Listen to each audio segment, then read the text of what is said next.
El Torito is a Mexican food restaurant chain that opened in 1954. Thank you for your suggestion.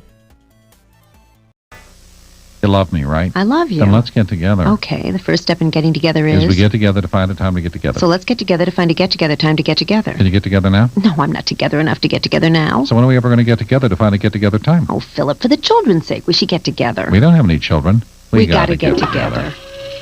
Get to know each other again. Nothing brings you closer than the Mexican food and mood of El Torito. Come together. Now make your relationship sizzle with our new sizzling asada combos. The first El Torito opened in 1954 in Encino, California. Larry Cano briefly attended UCLA before joining the Army Air Forces and flying missions over Europe during World War II. By the end of the war, he had attained the rank of captain. Back home, he earned a business degree from USC and then rejoined his Air Force unit to serve in the Korean War.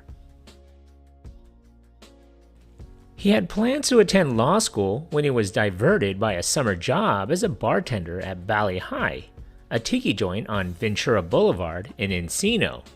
He was promoted to manager, which meant he cleaned up the puke, the bathrooms, and everything else.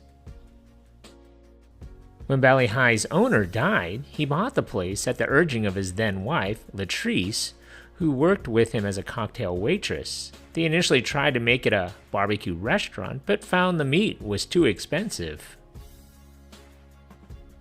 The bar itself, Cano felt, was popular with veterans but had a limited lifespan. He had thoughts of creating a nice sit-down Mexican restaurant with mainstream appeal.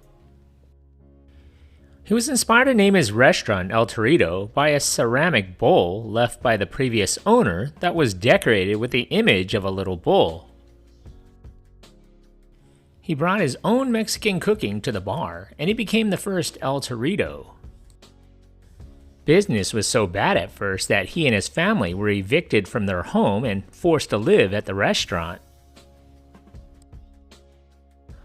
But within a few years, Cano's formula for success began to yield profits. Shrugging off criticism that he served fake Mexican fare, he tailored traditional dishes to mainstream palates by taming the spices and creating a friendly, upscale environment. By the late 1950s, he was opening branches in Toluca Lake and Hollywood that drew movie stars like Anthony Quinn, John Wayne, and even Gregory Peck and Lana Turner.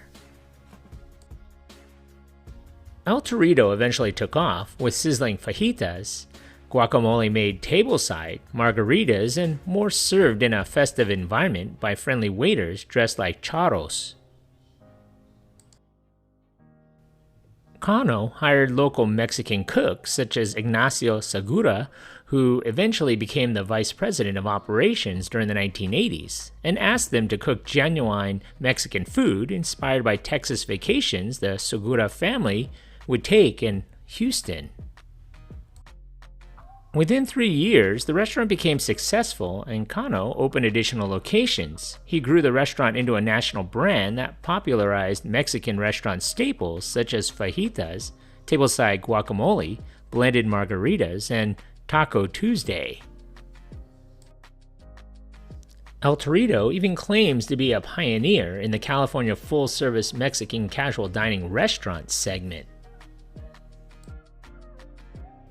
Customers who were more familiar with Campbell's soup than carne asada began flocking to Cano's establishment. Even though most Americans didn't know what a taco was back then, they called them tacos.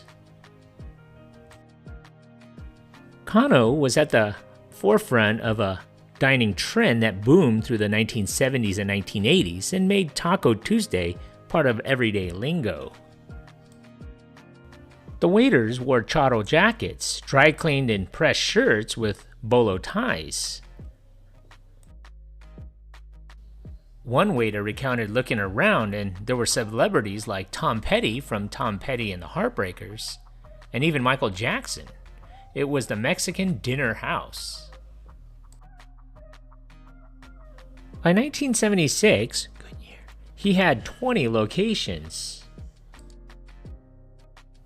By 1978, the Los Angeles native was operating 22 El Torito locations when he sold the chain to New York conglomerate W.R. Grace & Company for about $20 million. He would stay on for a decade as president, expanding to 190 restaurants across the country and building annual sales of more than $425 million by 1987. Mr. Cano was known as a generous mentor. Cano trained employees who went on to found or lead other restaurant chains, including the Yard House, Il Forneo, and the Habit Burger Grill.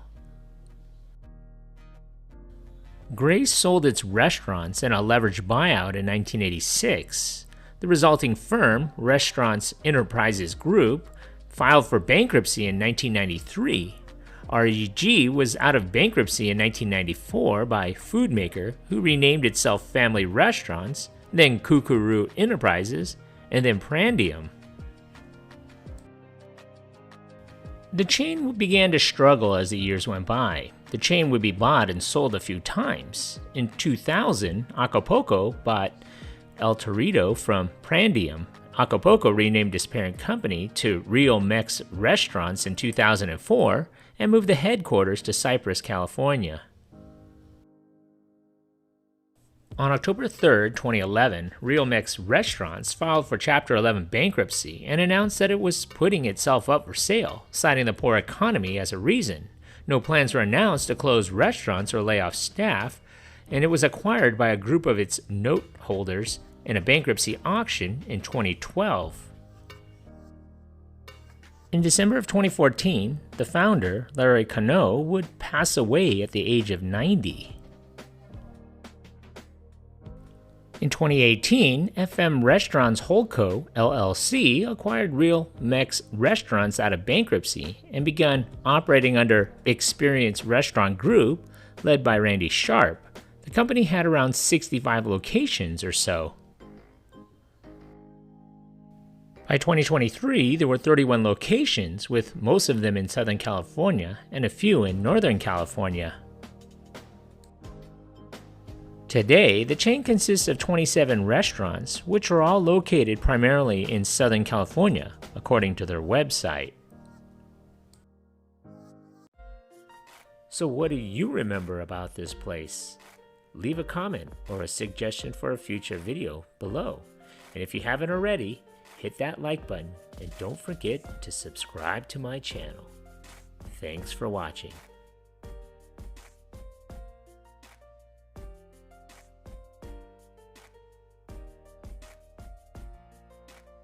Bringing back memories from the good old days. That's super cool, man.